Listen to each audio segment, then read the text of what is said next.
Hello guys, आज हम जानने वेल कार्टर मूवी स्टोरी एक वायरस के कारण एक घातक महामारी के बीच में जो संक्रमित रोगियों को हिंसक और ज़ोंबी जैसा बना देता है।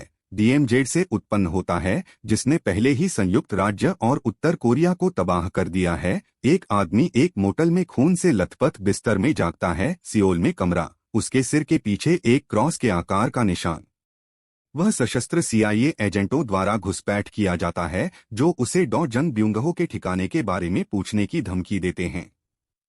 अपने अतीत के बारे में कोई याद नहीं होने के कारण वह नहीं जानता कि वह कौन है या वह वहां क्यों है। डॉ जंग कौन है, यह तो दूर की बात है। उसके कान के अंदर एक महिला आवाज जो केवल वह सुन सकता है, उसे बताता है कि उसका नाम कार्टर है और अगर वह जीना चाहता है तो उसे उसके निर्देशों का पालन करना होगा। आवाज के बाद वह कमरे से भाग जाता है और एक सार्वजनिक स्नानागार में प्रवेश करता है, जहां उसका सामना सैकड़ों लोगों से होता है जो उसे मारने की कोशिश करते हैं, लेकिन उसकी लड़ाई और हत्या कौशल के कारण बच जाते हैं।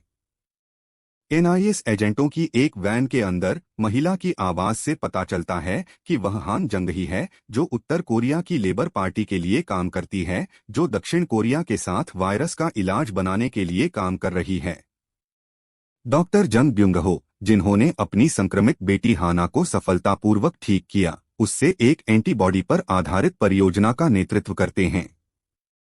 उत्तर कोरिया में एक प्रयोगशाला के रास्ते में हाना लापता हो गया और माना गया कि सीआईए ने उसका अपहरण कर लिया था। कार्टर को हाना को बचाने और उसे उत्तर कोरियाई सुविधा में वापस लाने का काम सौंपा गया है, जहां एक वैक्सीन का उत्पादन चल रहा है। जब कार्टर ने अपनी पहचान पर सवाल उठाया और वह इस मिशन में क्यों लगा हुआ है, तो उसे बताया गया कि वह उत्तर कोरिया का एक दक्षिण कोरियाई मूल का नागरिक है, जिसने अपनी संक्रमित बेटी को बचाने के लिए मिशन में भाग लेने का फैसला किया है। हालांकि सीआईए एजेंट जो उससे संपर्क करते हैं, उनका दावा है कि वह वास्तव में माइकल बैन नाम का एक पूर्व सीआईए एजेंट है, जिसे सीरिया में एक मिशन के दौरान मृत माना गया था।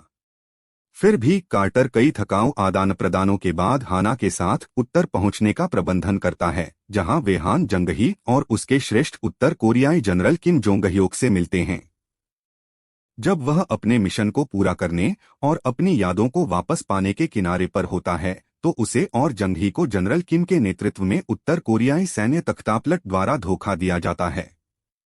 जबकि हाना सैन्य तख्तापलट की स्थिति में है और जनरल किम जंगही को तख्तापलट में शामिल होने के लिए मना लेता है, कार्टर किम के सैनिकों से बच निकलता है जो उसे मारने की कोशिश करते हैं।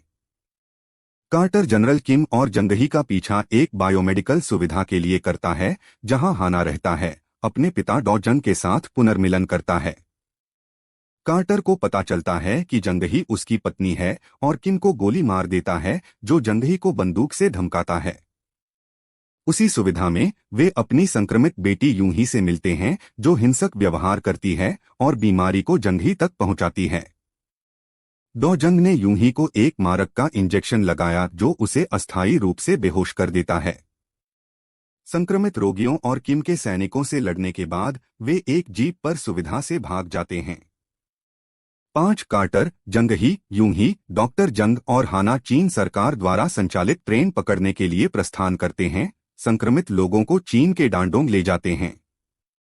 रास्ते में जंगही और डॉ जंग कार्टर की यादों को वापस उसके सिर पर एक उपकरण को सक्रिय करके प्राप्त करते हैं। कार्टर को याद है कि वह अपने परिवार की स्वतंत्रता के बदले इस मिशन पर सहमत हुए थे और यह वह था जिसने यह सुनिश्चित करने के लिए अपनी यादों को अवरुद्ध करने का सुझाव दिया था कि वह उत्तर को धोखा नहीं दे सकता।